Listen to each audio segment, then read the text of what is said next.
Let's get it. Let's get it. Shalom, family. Shalom.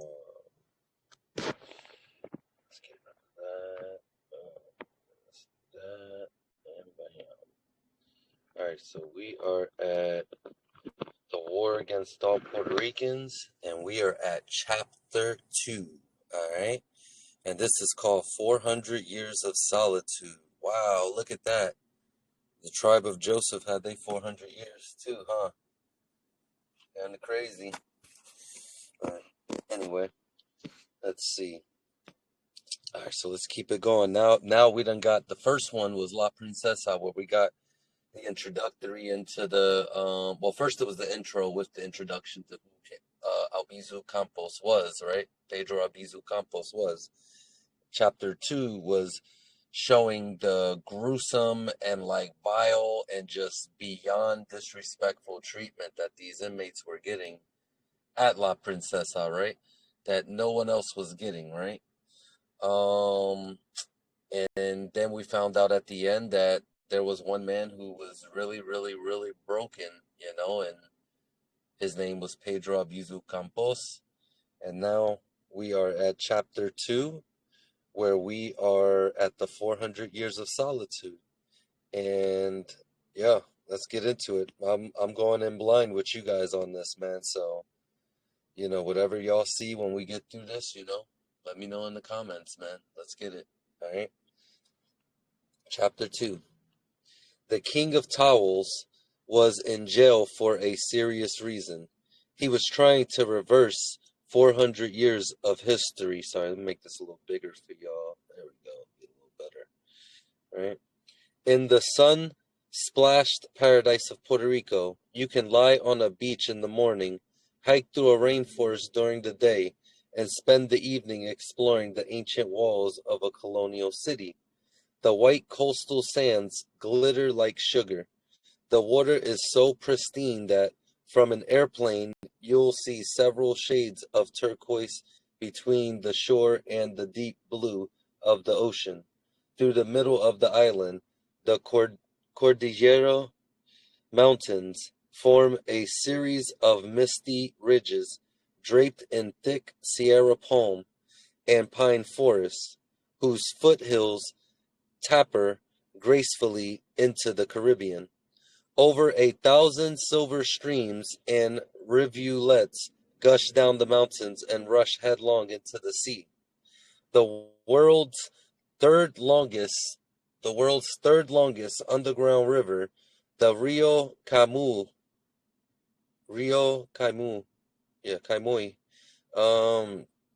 lies under a beautiful, vast cave system. 10 miles of cool limestone caverns and 220 caves, packed with dripping stalactites, giant stalagmites, and flowstone walls. El Yunque is the only subtropical rainforest in the United States. Reefed in clouds or framed against a cobalt sky, it rises majestically, with a canopy of forest trees, plunging waterfalls, and natural swimming pools. Its 28,000 acres nourish over 50 species of orchids, as well as giant tree ferns, Sierra plants, bamboo thickets, heliconia, ginger, and 225 native tree species, all thriving in an explosion of color and natural beauty. It also houses lizards, iguanas, and koiki tree frogs, right? And 79 types of birds, including the rare green-feathered Puerto Rican parrot, rarely seen outside the Puerto Rican legislature and Washington, D.C. The entire island is volcanic, and its soil is very rich. It is strategically located between North and South America, the first major landmass that a Spanish galleon would encounter after a long and harrowing voyage. For all those reasons, over 4 centuries, Puerto Rico became a military and political football. The abuse of the island started early. In 1493, Columbus made his second voyage to the New World with 17 ships. Here we go. 12,000 men, horses, cattle, guns, and smallpox. When he finally reached a major island, it happened to be Puerto Rico. The Taino Indians welcomed Columbus, but they made a big mistake. They showed him some gold nuggets in a river and told him to take all he wanted. Naturally, this started a gold rush. See that, y'all? See that, y'all? You see that? And still to this day, bro, you see that's how Boricuas, that's how we operate, bro. Like, we always willing to give. You know what I mean? We always willing to help out and everything like that. But then you always get people that want to turn on you, right? Or want to betray you, right? And right here, you're seeing the same thing that happened to Yahushua with Judas. You're seeing it happen with the tribe of Joseph, right? The tribe of Ephraim specifically. You know, you're seeing the Judas right here with Columbus coming, right? Trying to be all nice and everything like that. All so that they could get some of that gold, you know? And then as soon as they get it, you about to see. I'm about to see. Spain named the island Puerto Rico, meaning rich port. Dang, I tell people that all the time, bruh. You see that? Spain named the island. So the name of the island was never called, you dig, Puerto Rico. Before that, it was actually, I don't know if they're going to get into it, but I believe it was called Borinquen, which meant land of the brave lords, or the brave warriors, right? So watch this. Yeah, this is powerful. Spain named the island Puerto Rico, meaning rich port, and invaded with embroidered Bibles and African slaves. Wow, look at that. Look at that. So they came over there with some of Judah too. You see that? You see that? That's crazy. They enslaved the Taínos as well. Wow. Look at that. Ephraim and Judah both being brought into captivity together. Because remember, when they say African slaves, they're not talking about Ethiopian. They're not talking about, they're not talking about Hamites or Cushites, right? They're not talking about Libyans and all these other African nations, Nigerian. They're not talking about that. They're talking about Negroes, which you know as the African American melanated man. That's what they're talking about, right? So they're talking about Judah. And look, embroidered Bibles. Wow, you see that? How they took the text? And now they're using it to control, right? But the Most High said this would happen. So we can't even get mad about it, right? We did it to ourselves. Our forefathers did it, and then we still doing it, right? So we can't even get mad about it. I'm just bringing out the information to show y'all the facts, you dig? So either way, so it's bittersweet, you know what I mean? It's like, man, the proof is in the pudding, you know what I mean? But at the same time, we got to own it and take accountability. Otherwise, we still going to be going through these curses and our children going to go through it, right? So let's get it. They enslaved the Taínos as well. Every Taíno over the age of 14 had to produce a hawk's bell of gold every 3 months or have their hands cut off. Damn. Since they'd never seen a hawk, a horse, an armored man, or fire-breathing muskets, the Taínos did as they were told. To make matters worse, a strange plague, smallpox, was killing all the Taínos, but sparing the Spaniards, which meant they must be gods or at least immortal. This didn't sit well with an old Taíno named Orayon, and so in 1511 he conducted a little experiment. He told a lonely Spaniard named Diego Salcedo that a lake filled with virgins was waiting for him. Diego dashed right over, but met a lake full of Taino warriors instead. After they drowned him, Orayoa watched and poked and smelled the body for 3 days. When Diego began to rot, Orayoa spread the news.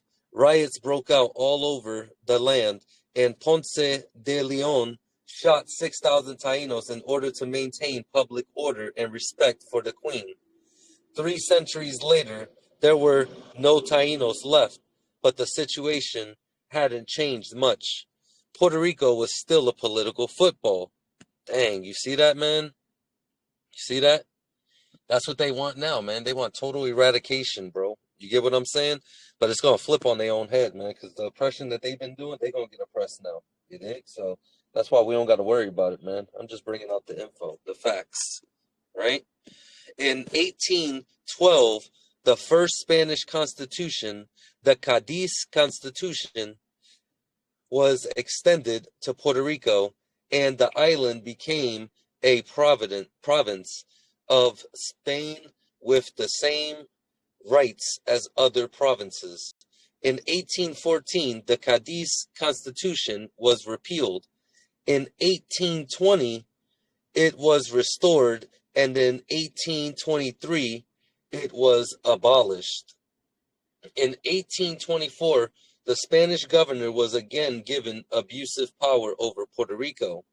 On September 23, 1868, nearly 1,000 men rose up in the town of Lares to demand independence from Spain.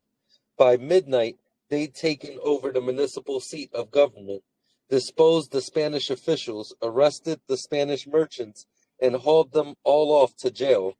They hoisted a white flag with the inscription, Liber, Liber, Libertad o Muerte. Vive Puerto Rico Libre. Años 1868. Liberty or death. Free Puerto Rico lives. Year 1868. And you notice too, right? So the Spaniards, you see now with the shift, right? This is 1868 from 1493 to 1868. Now everyone, even the people that are fighting for our rights, are using the term Puerto Rico when it was never that. You get what I'm saying? So yeah, you gotta, like my boy Caramel said, you gotta dodge the hijack on that one, right? So let's keep going. They took the town hall and forced the parish priest to celebrate a Te Deum for the establishment of the republic. Then they declared Puerto Rico independent, installed a provisional government, and offered freedom to any slave joining their cause. Wow, you see that? There's the compromise again, right? You see, first our forefathers said, "Let us go and seek the nations," right, and how we may inquire of their gods, right? Then later on in the Maccabees, you see some of the brothers remaining uncircumcised and going to serve the customs of the heathen, right? So you see all these things taking place, you know, and it's like we see the same repetitive thing now, right? Later on, you see the compromise again, right? So let's keep going, right? This is powerful stuff, man. The next afternoon, the Spanish militia from nearby Pepino routed the rebels, and troops pursued them from Aguadilla to Arecibo. El Grito de Lares had ended. In response to it, however, a liberal constitution was adopted in 1869, which restored Spanish citizens to Puerto Ricans, as well as the right to representation in the Cortes Generales, the Spanish parliament. 30 years later, here we go.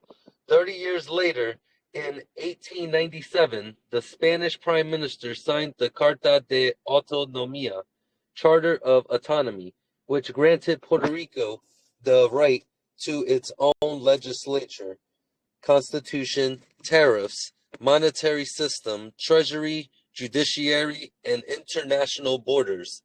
After 400 years, apologies, watch this. After 400 years of colonial rule, the charter created the Free Republic of Puerto Rico. Elections for the new legislature were held in March 1898, and the new government was scheduled for installation in May.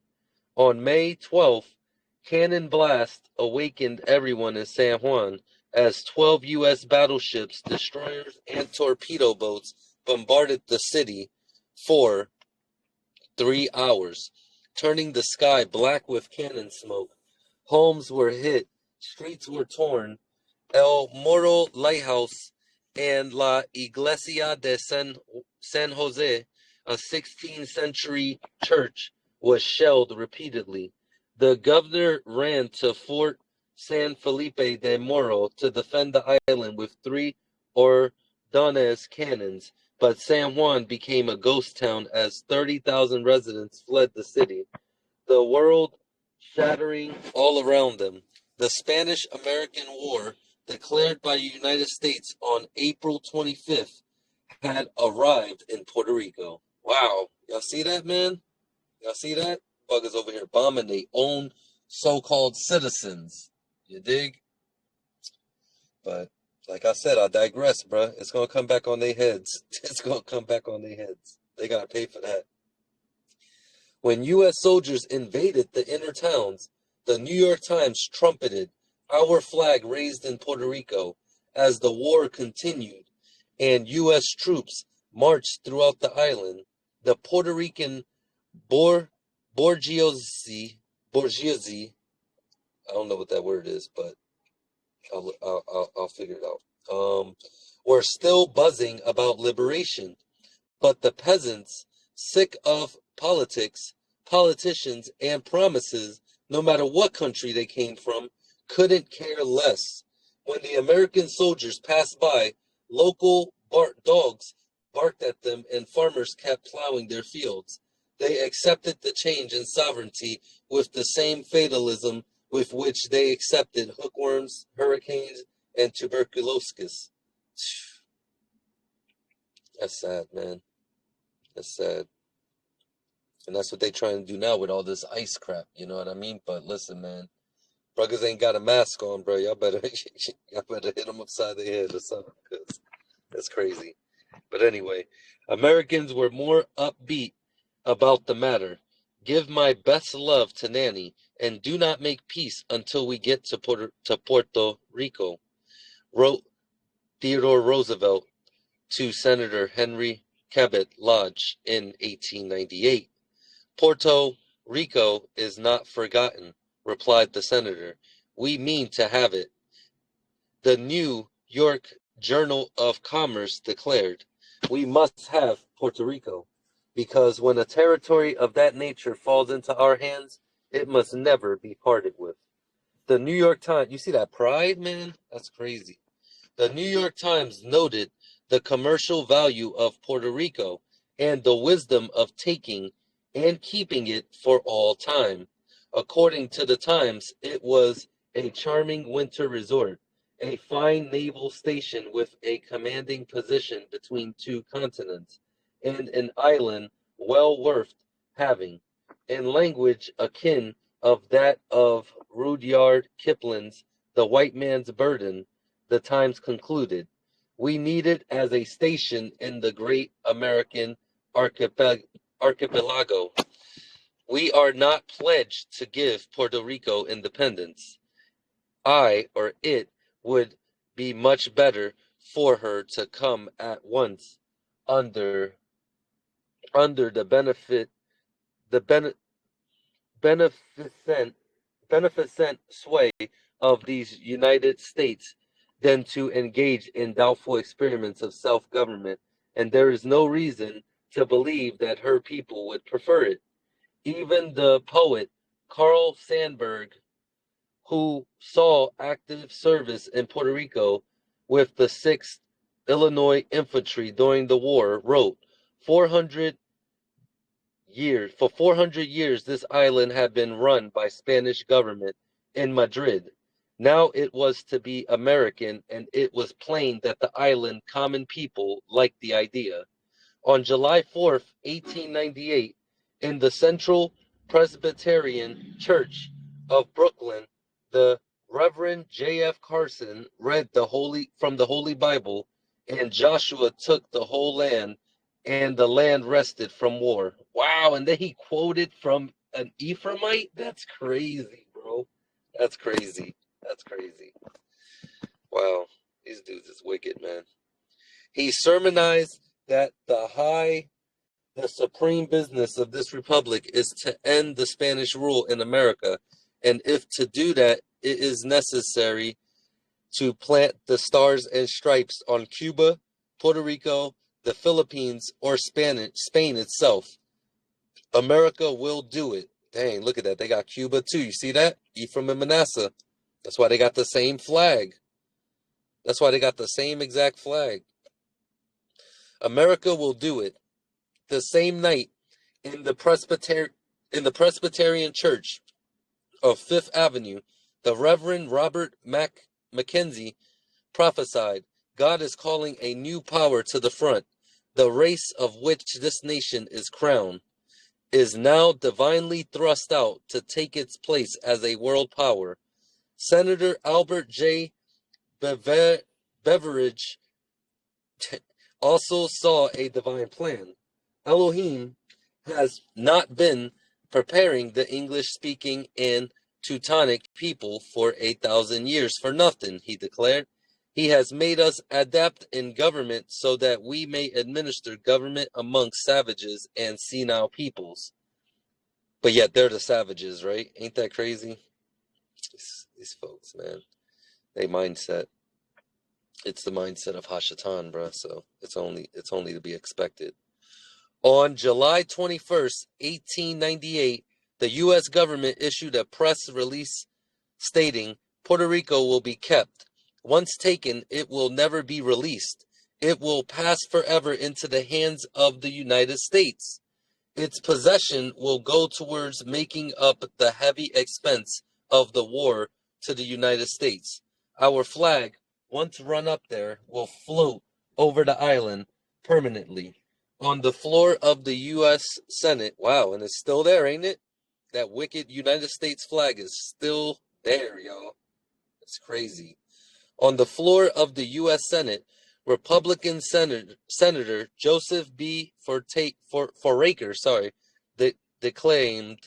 declaimed Puerto Rico differs radically from any other people for whom we have legislated previously.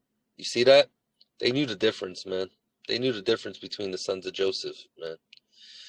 They have no experience which would qualify them for the great work of government with all the bureaus and departments needed by the people of Puerto Rico.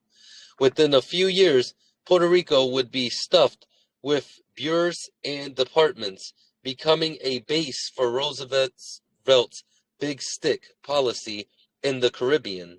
In fact, nearly a decade before the Spanish-American War, U.S. President Benjamin Harrison and Secretary of State James G. Blaine had already been considering the island's value as a Navy coaling station. Look at that. Provision center and stepping stone to the Latin American market.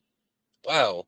Eugenio Marie de Hostos, the great Puerto Rican educator, summed it up as follows. How sad and overwhelming and shameful it is to see Puerto Rico go from owner to owner without ever having been her own master. Wow, man. See that? And to see her pass from sovereignty to sovereignty without ever ruling herself. Wow, man. That's a bar right there.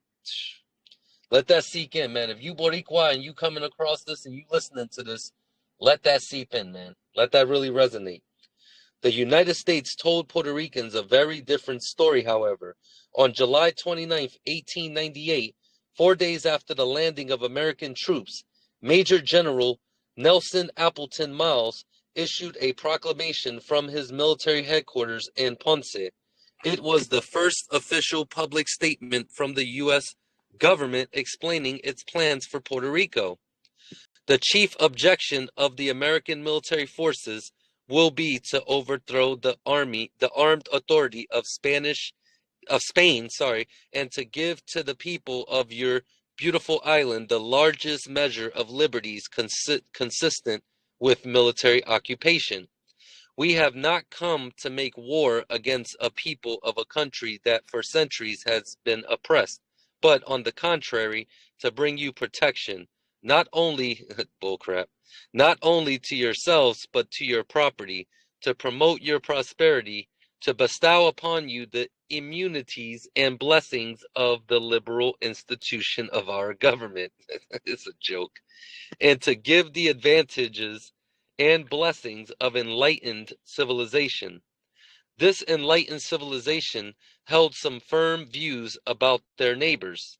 On February 22nd, 1899, man, that's not even like 200 years ago. That's crazy. The New York Times ran an article headlined Americanizing Puerto Rico, describing Puerto Ricans as uneducated, simple-minded, and harmless people who are only interested in wine, women, music, and dancing. Damn. And I can't say that they not lying, bro. In some forms, you dig? I can't say that they not lying, bro, because a lot of us, we come here, a lot of people come illegally, all this, or quote unquote illegally, according to them, right? They're actual legal ones. And all they want to do is drink, smoke, entertain the women, and go to the club. You know what I mean? When you bring it to 2025, right? So, I mean, they not lying, right? And that's why a lot of these curses are still on our people, because we want to go do our own shit, right? And not get right with the Most High, right?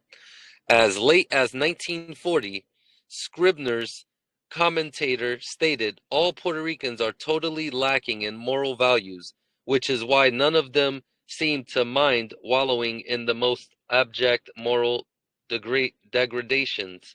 In 1948, popular writers were still ranting that Puerto Ricans are not born to be New Yorkers. They are mostly crude farmers subject to congenital tropical diseases, physically unfit for the northern climate, unskilled, uneducated, non-English speaking, and almost impossible to assimilate and condition for health and useful existence in an active city of stone and steel. The most the most colorful and color-conscious opinion were voiced by the southern wing of the Democratic Party. Here are some choice words on the floor of the U.S. Senate from Senator William B. Bate, DTN, who had served as a major general in the Confederate Army. All right, y'all, let me see if we are okay. We're almost done. Cool. I just had to make sure because I got to go to work soon. Babylon, right? What is to become of the Philippines and Puerto Rico? Are they to become states with representation here from those countries, from that heterogeneous mass of mongrels that make up their citizenship that is objectionable to the people of this country as it ought to be, and they will call a halt to it before it is done? Jefferson was the greatest expansionist, but neither his example nor his president affords any justification for expansion over territory and distant seas, over peoples incapable of self-government, over religions hostile to Christianity, and over, dang, you see that? See that? They brought y'all Christianity, bruh. Y'all be sitting here talking about some, I'm a Christian, I'm a Christian. Yeah, you got brought Christianity through slavery. That's what you got. Christianity is religion and is wicked, bro. And over savages addicted to head hunting and cannibalism, as some of these islanders are. The nationalist perception was clear. Puerto Ricans were ignorant, uncivilized, morally bankrupt, and utterly incapable of self-rule. The U.S. would protect them, tame their savagery, manage their property, and deliver them from 400 years of solitude. Ain't that a lie? And how they telling you that they're gonna protect you from it, but they're the ones that started it. You get what I'm saying, man? So you gotta you gotta be just aware with some of that stuff, man. And you know, love y'all, and in the next coming one, we're gonna get into chapter 3. Why our children speak English and Spanish. That's gonna be a good one right there, right? So with that being said, man, may the Most High be with y'all. Shalom, and may y'all be blessed. Peace and blessings.